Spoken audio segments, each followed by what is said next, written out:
Hey guys, I'm Radim Zoomer, and today I am honored to be joined by my new seminary professor, Dr. Richard Burnett, who teaches at Dubuque Theological Seminary in Iowa and is also the executive director of Theology Matters, which is an organization that promotes good theology in Presbyterian churches like ours, the PCUSA. So thank you for coming on the show, Dr. Burnett. Thank you, Richard. It's a delight to be here with you.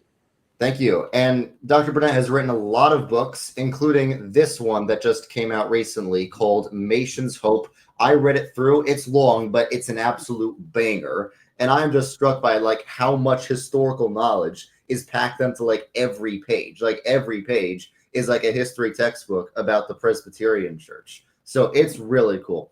And today we're going to talk about this book, who Machen was and what he did and why it matters.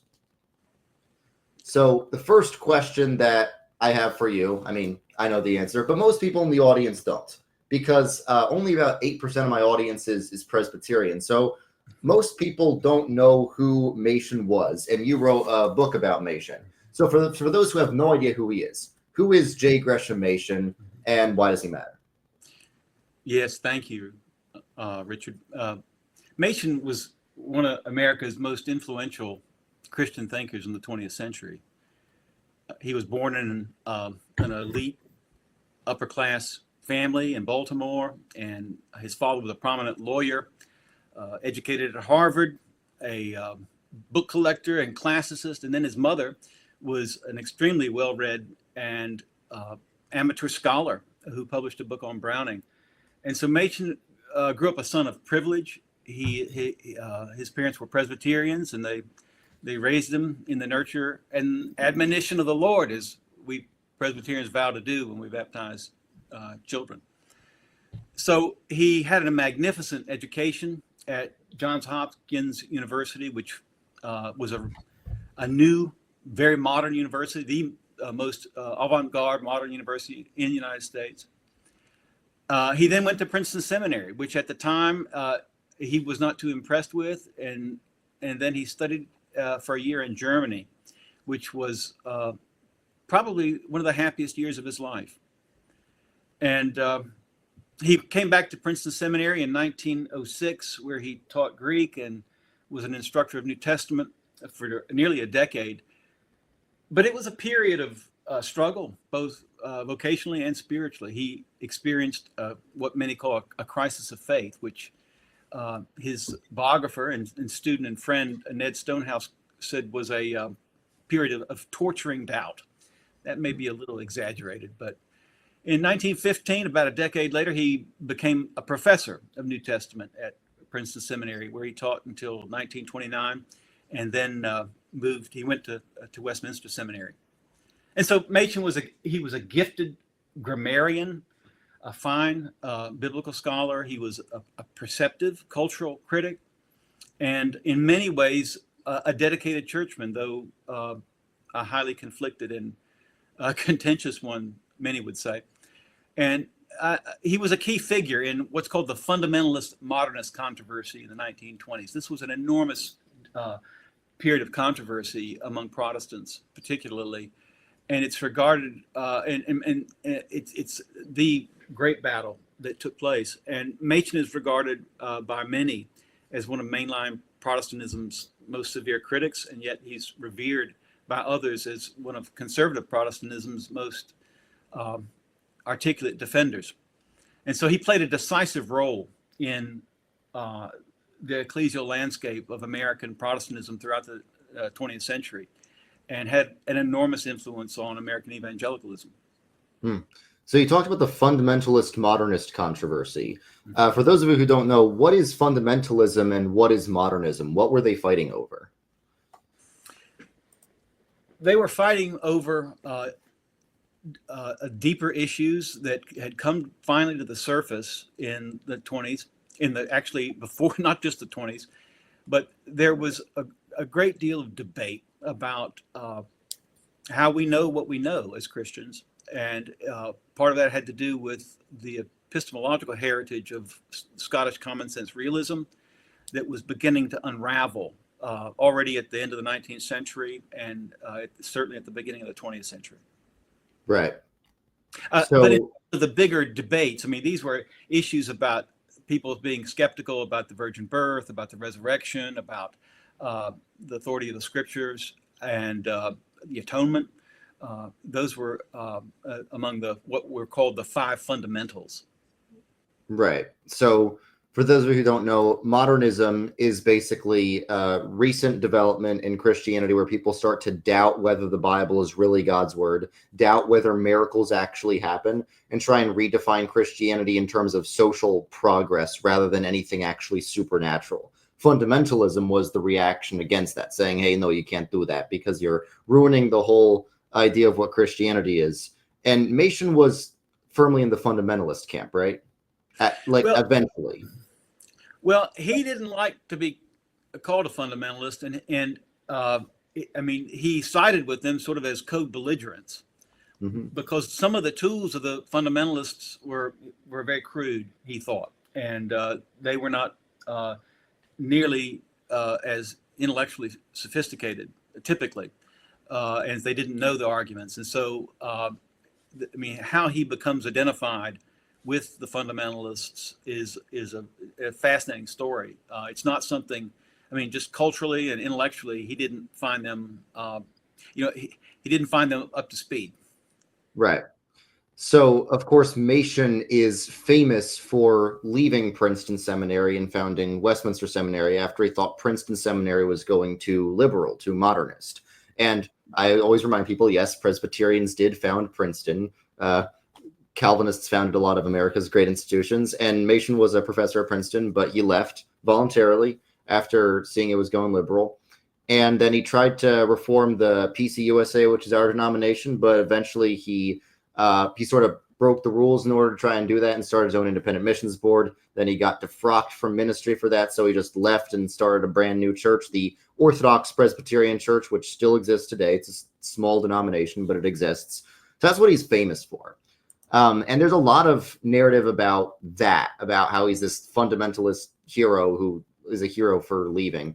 So what do you think is the general narrative about Machen, and why did you write the book? In what ways does the book challenge the general narrative about Machen? Mm-hmm. Well, the narrative that's been told about Machen was that he was born and bred a stalwart representative of something called Old Princeton. Old Princeton was something that developed at the end of the 18th century, reigned throughout the 20th or 19th century, and he is typically seen as somebody who stood, if not in lockstep, then at least in steadfast continuity with it, and that he was its greatest champion after B.B. Warfield, another strong theologian at Princeton.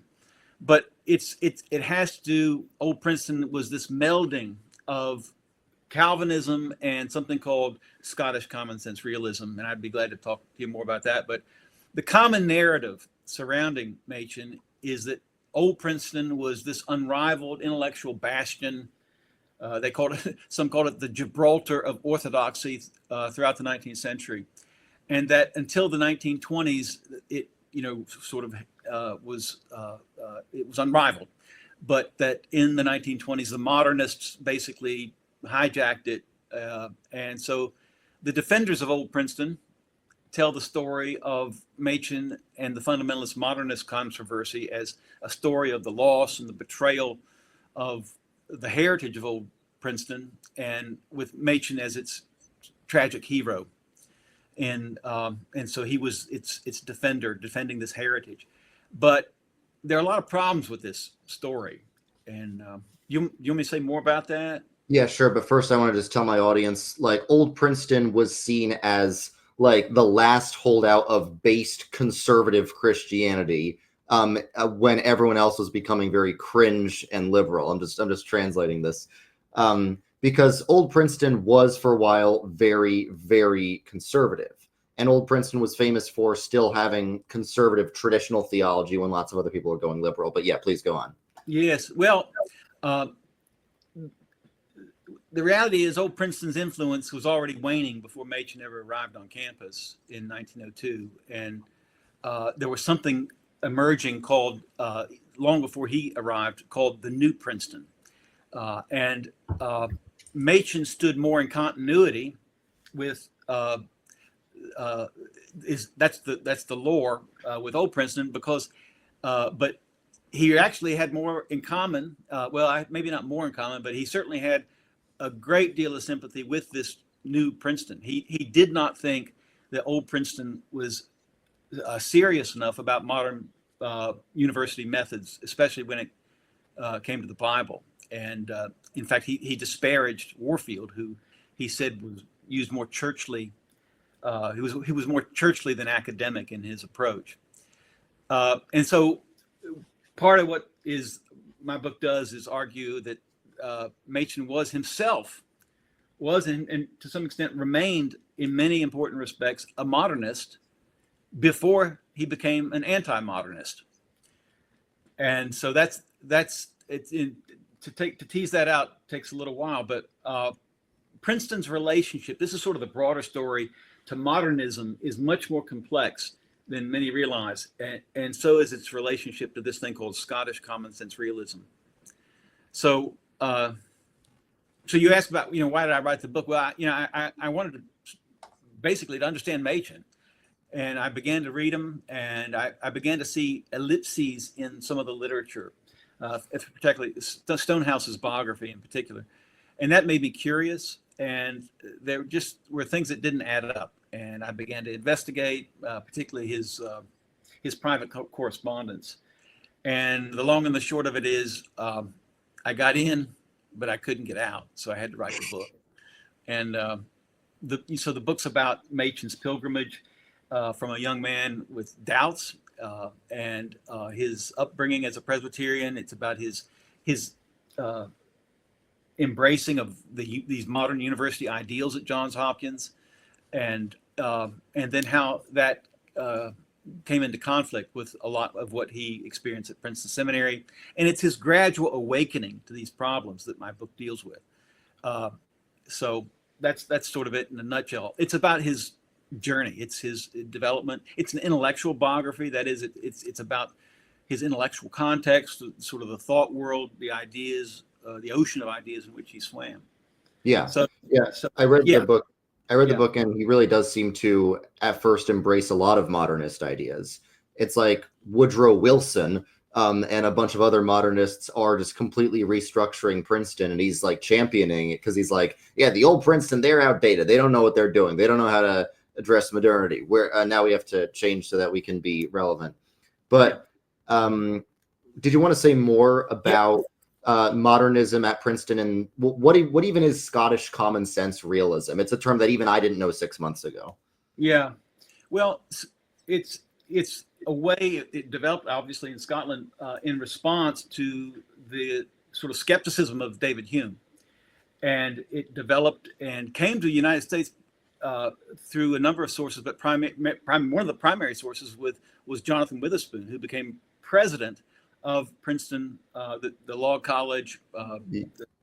Witherspoon was also the only minister to sign the Declaration of Independence, and he was Presbyterian.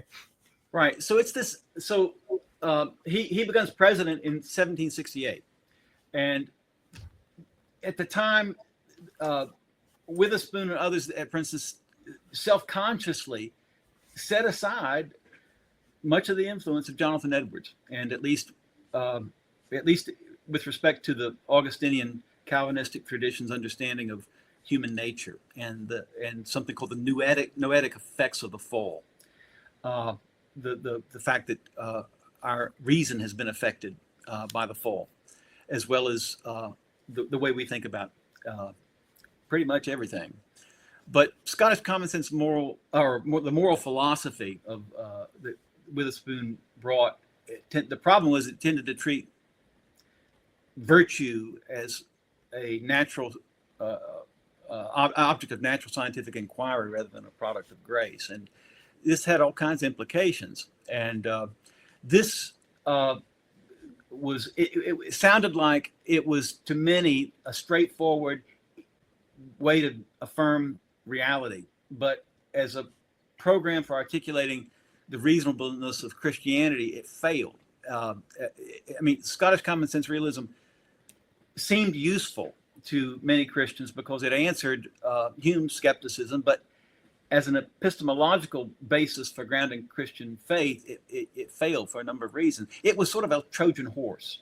It looked harmless enough, but it allowed the enemy to enter the gates and sow seeds of unbelief, and it eventually bore the fruit of another kind of a skepticism that was perhaps even more resilient than Hume's. And that's what we begin to see unfolding. It's in the beginning of the latter half of the 19th century and the early 20th centuries. So it's a complicated story, but part of what I'm trying to do in this book is to try to show how theology, and this is the wider story, as an academic discipline, is sort of annexed from the curriculum of American higher education for the most part, and eventually it's banished from American universities by the end of the 19th century. Right. So do you think, so correct me if I'm misunderstanding you, but it seems like you're saying rather than modernism just doing a hostile takeover of Princeton's like the glorious old Princeton actually had seeds of modernism in it that naturally evolved into modernism. Is that what you're saying? It was an inside job. That's right. Right. So you're saying that the conservative theology of old Princeton and their Scottish common sense realism, Scottish common sense realism was initially an attempt at a conservative philosophy to resist the atheist skepticism of David Hume. But it seems like you're saying that still naturally evolved into an even worse type of skepticism. Yes. I mean, they tried to make the gospel something so self-evident, so obvious that you didn't need to die and be born again. Yeah. If the gospel is common sense, then that means the regenerate and unregenerate can understand it equally, which, Jonathan Edwards and traditional Calvinists would think that's anathema. Exactly. Right. So what do you think the alternative to Scottish common sense realism is? Like, what do you think, theologically orthodox Calvinists should believe instead of Scottish common sense realism to address the challenges of the Enlightenment? Well, I think going back to the mainstream of our tradition, and that means Augustine, Calvin, Jonathan Edwards. I think that's the mainstream, and that develops, I think, on into the 19th and 20th century. And do you think Karl Barth would be more in that mainstream than someone like Charles Hodge? Yes, actually. I mean, this is the path of faith-seeking understanding, and Hodge is, a brilliant theologian in so many ways, but there's this ambivalence about so many questions about, the relationship between religion and science, faith and history, philosophy and theology, and so so he's always doing this dance, and you don't know what the main subject matter, content, and theme of theology is for him at many, many points. Right. That's very interesting stuff. I'd love to study more about that. So Machen ended up turning against modernism. Even if he used to be a modernist, he ended up turning against modernism. He's famous for writing the book Christianity and Liberalism, where he says Christianity and this liberalism that's being taught in the church by pastors in the church are two different religions. You can't, he's basically saying you can't be a truly liberal Christian. So what do you think Machen gets right and wrong about this modernist liberalism? Yeah. Well, let me say that there's an extent to which Machen continued to be a modernist even while he was fighting modernists. So, but in terms of what he got right about liberalism, he got a lot right. He was right about its tendency to emphasize, as you mentioned, social transformation at the expense of spiritual transformation. Soup and soap at the expense of salvation. He was right about its tendency to focus on practice at the expense of theory. You may have heard the phrase "doctrine divides, mission unites." Have you heard that? Yeah, of course. That was a common mantra at the time among liberals, and Machen was right to insist on the question of truth over and against the more relativistic my personal truth claims that many liberals articulated. And he was right, to warn against theological subjectivism, even if at times he risked a false form of objectivism, and could say more about that. But he's right about this pantheizing tendency of liberalism, that it tends to, to dissolve the separation between God and the world. But he tends to equate theological liberalism with naturalism or materialism, and to champion over against what he called supernatural Christianity. And certainly there were many liberals in his day who disbelieved the miracles of the Bible. But many, if not most, liberals did not deny de jure miracles, that is, at least in principle. Nor did they consider themselves strict materialists or naturalists or anti-supernaturalists. That they said, who are you talking about? So, in fact, many of them affirmed the supernatural, but they redefined it. Now, you want me to say more about that? Yeah, sure. How did they redefine the supernatural? Yeah, well, that's the trick. In wanting to say, there's very few liberals that are going to say that they're anti-supernatural. They just said, we don't see it in this particular way. Well, it comes down to this. This is another interesting point about it, is most liberals in Machen's day were still attached to and had an affinity for the figure of Jesus Christ. And of course, we do well to ask what sort of figure of Christ they had in mind. But this is why somebody like Wilhelm Hermann, which was his teacher in Marburg, Germany, was so bewildering to him. He had never seen anyone so taken up with Jesus Christ as Hermann. And it's also why he found liberals like Henry Sloane Coffin so frustrating. In fact, Machen's mother went, I think it was the summer of 1917, to hear Coffin preach at Madison Avenue Presbyterian Church. And she said, he talked more about Christ than any preacher I've heard in a while. And of course, that irritated him. And he said, well, the problem is it came down to a lack of logic. But, that just doesn't really cut it. Liberals had their own logic, and so did many in the academy, in the wider culture. So Machen claimed liberalism arose out. His understanding of liberalism was sort of truncated. He said it came out of the Industrial Revolution and industrialization, but that doesn't really get to the roots of liberalism. Machen knew that Schleiermacher was a key figure in Protestant liberalism, but he didn't seem to know much about the ideas that gave rise to the theology of Schleiermacher and other liberals. So I don't want to slight Machen for that, because his field was biblical studies, not theology, and it took time to understand that what gave rise to Protestant liberalism. That is, it took time to understand the broader, deeper implications of the Enlightenment.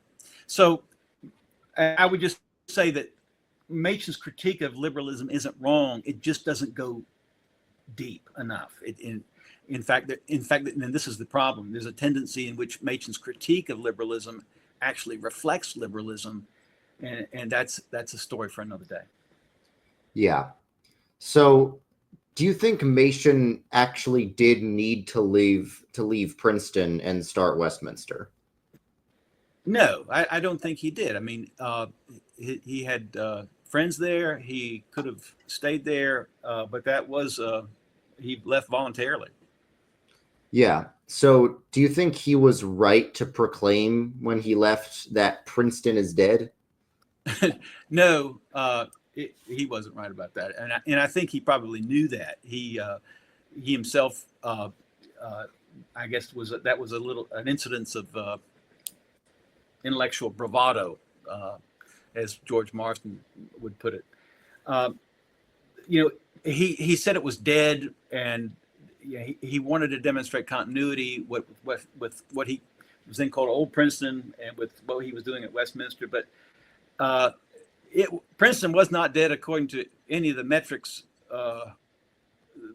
recognized by the wider public, nor was it dead in terms of the faculty. It was not apparent to anybody that they had lost their best faculty. On the contrary, Machen had a hard time explaining this, particularly his older sort of mentor and friend, William Park Armstrong, who was a professor of New Testament there.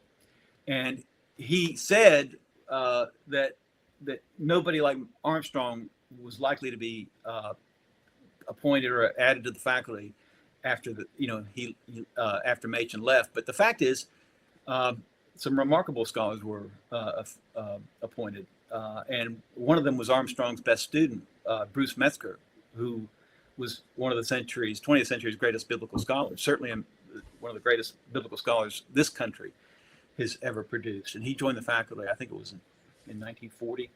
But then, I mean, even wider, somebody like John Mackay became president in 1936 and served until 1959, 1960, something like that.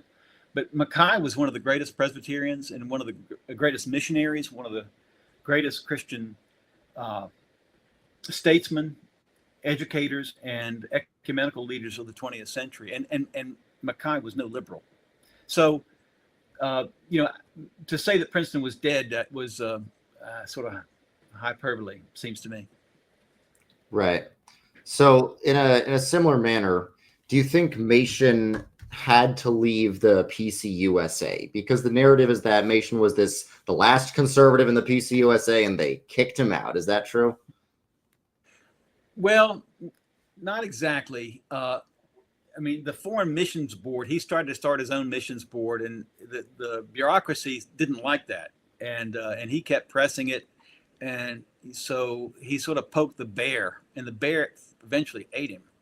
And that's what happens. It's often in big bureaucratic systems. So he didn't have to leave. The PCUSA. But what's curious to me is why he didn't go back to his own ancestral church, the Presbyterian Church U.S. Instead of just starting something. I mean, he had other options rather than to start something new. And so that's curious. Right. That's why I consider him a bit of a schismatic. And what's funny is that the founders of the PCA, the reason they didn't join Machen's OPC is because even they saw Machen as a crazy schismatic. Because, there were so many other options for Machen. He could have gone PCUS, which was the Southern Church. He could have joined any of the Dutch Reformed bodies like RCA or CRCNA, which were less modernist. He could have joined one of the Covenanter or Seceder bodies like the ARP, RPCNA, or UPCNA, but he didn't. He chose to start his own brand new church. So do you think it's right to call him a bit of a schismatic in that sense? I think so. That is so perplexing, why he didn't go back to his ancestral church, but I do think there's some reasons. There were reasons for this because that he actually gave some lectures at Union Seminary, and he was well received, and I think he even could have gotten a job at Columbia Seminary in Georgia. But the Southern Church was devastated after the Civil War, and I mean, it just did not, just in terms of keeping up academically, and so he didn't see them. Perhaps he didn't think they would appreciate his more critical biblical scholarly skills. That may be one reason. Right. Yeah. So is there anything else you'd like to say about the book? Anything else that you think people should know about Machen going in? Well, there's so much about Machen that is interesting. He's at the center of so many controversies in the beginning of the 20th century, and it's fascinating to just see the wider scope of what's happening with him. I mean, he is articulate, he is a clear thinker, and what happens to him there's just this development. I mean, he begins to wake up. I mean, I knew I was onto something early on when I discovered this essay that he published in German, in the German sources, and it hadn't been translated. And I read it, and it was this strong defense of modern universities and the whole program. And so he has such confidence, he has such hope in modern universities, and he wants to bring that to Princeton Seminary when he gets back. I mean, he and Armstrong try to raise the standards of biblical, in terms of biblical criticism and the study of the Bible. But he begins to wake up slowly to what's happening, and when he does, he becomes sort of radicalized. Yeah. It really seems like that. Maybe that's why he just wanted to separate himself from the PCUSA so much. So my last question about Machen, then we'll move on to a bonus question, is do you think that Mation's new seminary, Westminster Seminary, actually succeeded in continuing the legacy of Old Princeton? Well, that's tricky, but the legacy of Old Princeton, was always a mixed bag for Machen. On the one hand, it was this, Gibraltar of orthodoxy, had a reputation of being orthodox yet scholarly, and yet Princeton was, to him, had become antiquated and narrow and restrictive and sort of retrograde, and to that extent unscholarly. And so, in some respect, Machen agreed with some of the critics of who on the side of New Princeton, like Woodrow Wilson, and in fact, even Princeton College in the 19th century was considered a still sleepy rural theological school by folks at Harvard and Yale and other places. But Machen admitted that Old Princeton may have been good or bad. He says this.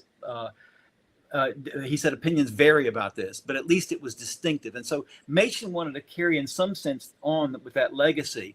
But he was very careful to say he wanted to carry on as it existed prior to the reorganization in 1929 in respect to scholarship. Then that, in other words, he wanted to maintain the scholarly gains and that were made, that he and Armstrong made in the first decades of the 20th century. And he didn't want those to be sacrificed. So, and so that's one issue. And then there's the problem that, and this may be getting too much into the weeds, but Old Princeton, was committed to this common sense realism and sort of this unified understanding of science. That is, that anybody who is objective and unbiased would come to the same conclusions if they followed this method. That understanding of science was already beginning to be questioned. In fact, there's something called neo-Calvinism with people like Kuyper and Bavinck are already onto this, and they talk about sphere sovereignty. We can get into that if you want, but their understanding of science was different. And so he begins to come into more contact with these kinds of folks when he goes to Westminster. And so he backs off in many respects. And that's probably too complicated to get into. But Westminster Seminary did not necessarily or uniformly continue the legacy of Old Princeton. But Machen wanted the scholarly part of that legacy to continue, and particularly with respect to biblical scholarship. And this, I think it's fair to say that's been a problem over the years at Westminster Seminary. It's been a struggle, and I want to be charitable about that. But I've known good pastors and good scholars from Westminster Seminary, and they've made good contributions, especially in the areas of church history and historical theology. But I think it's fair to say that biblical studies has been a tough field to navigate at Westminster. And there was a fierce controversy there just probably a decade or so ago, not too much more than that, surrounding a scholar by the name of Peter Enns. And like all controversies, it's complicated, but much of it had to do with this issue of modern biblical scholarship. That is, how are we to study the Bible as the Word of God, but also as a human, historical, ancient Near Eastern document. So that that's part of the legacy of part of Machen's struggle with old Princeton continued at Westminster. That's a long answer. Right. Sure. I agree. I agree that Westminster seems to have, in many ways, more of an influence from neo-Calvinism and like presuppositionalism, which comes a bit later, than old Princeton. Because like almost everyone I know who's involved with Westminster is like presuppositionalist to some degree. What are your thoughts on presuppositionalism personally? Well, it seems to me to be rather philosophical in it.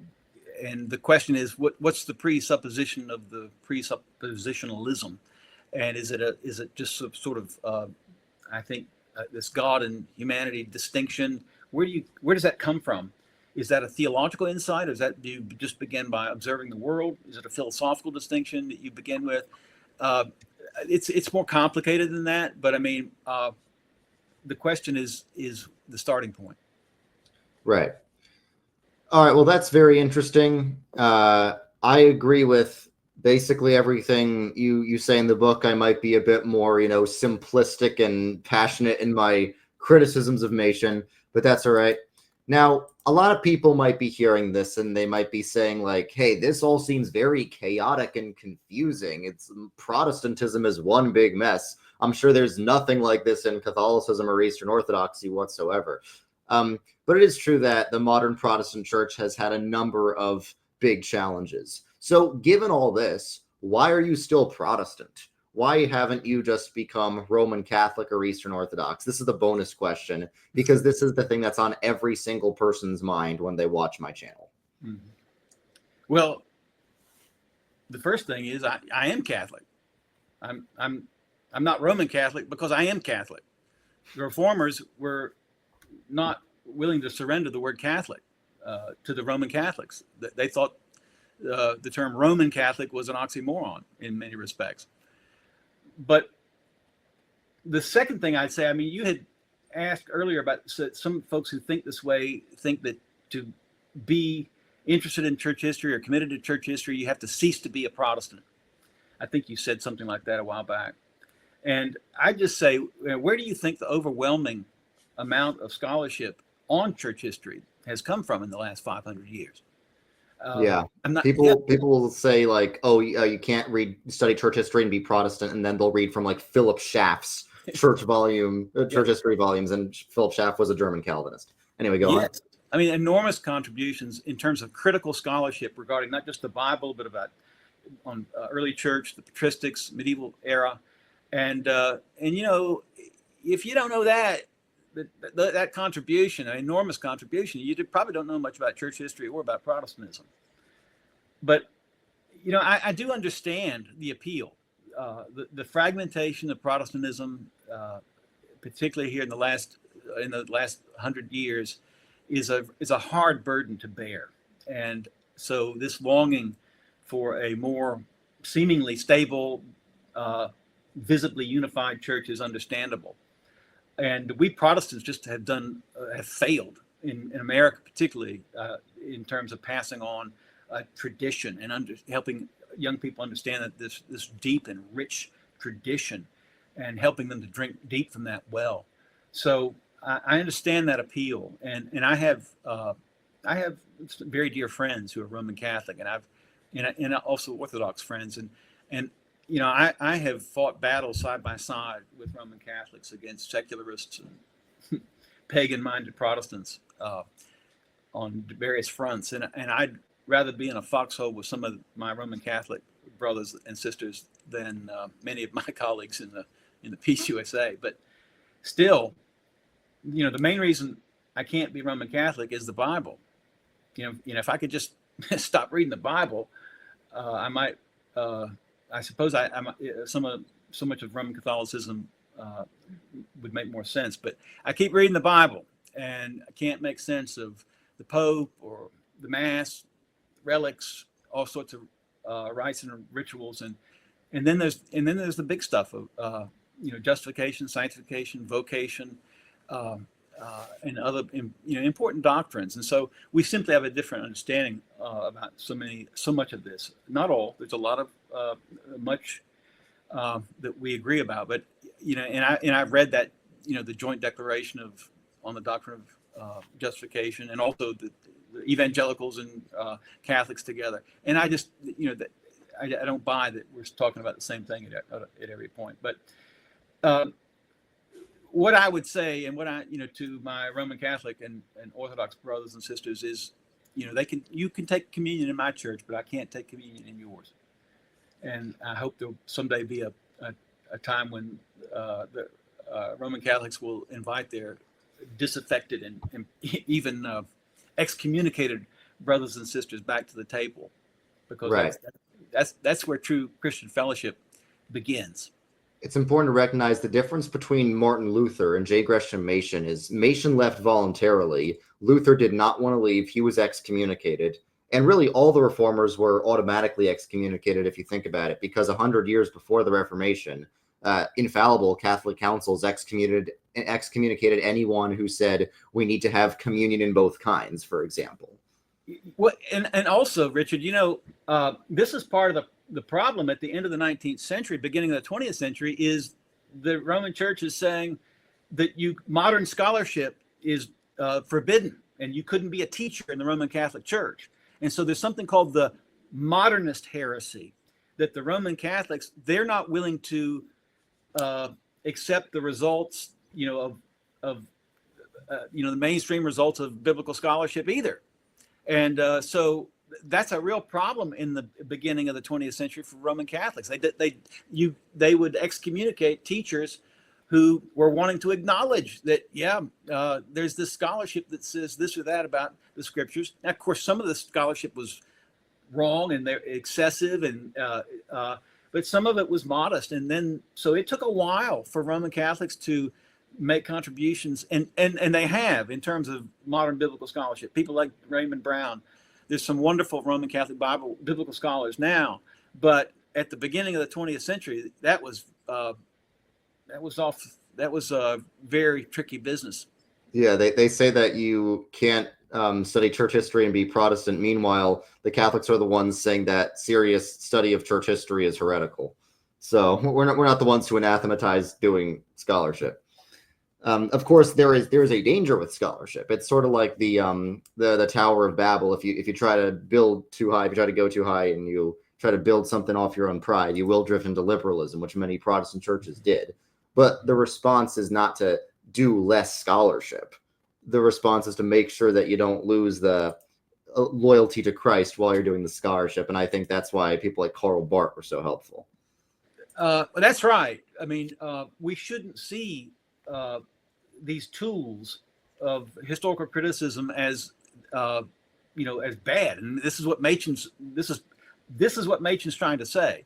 These can be a help, not a hindrance. But the problem is when you put this is what it means to be a modernist, in my mind. To be modern simply means, you're aware of advancements in various fields of science, and you want to take advantage of those, and you're open to it. But to be a modernist is to put your hope in these tools. And this is where I think Machen is more of a modernist than Karl Barth, because Barth wants to use these tools, but he doesn't put his hope in them. Yeah, you really think Machen is more of a modernist than Karl Barth? Absolutely. Wow, I think if the book was to be summarized in one sentence to advertise it, it'd be that. And I think the book makes a very good case for that. So it's a very bold claim, but I think in many ways Barth is the ultimate anti-modernist, because he has absolutely zero faith in any human historical methods. Mm-hmm. Mm-hmm.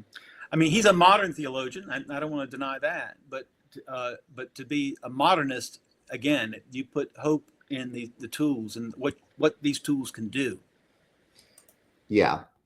All right. Well, thanks for coming on the show, Dr. Burnett. I look forward to studying with you, and I recommend his book to all of you guys, especially you guys who want to learn more about recent Presbyterian history. I've read lots of books about Presbyterian history, but this one has lots of knowledge infused into every page. So I highly recommend it. So thank you guys for watching this video, and I will see you all later. God bless.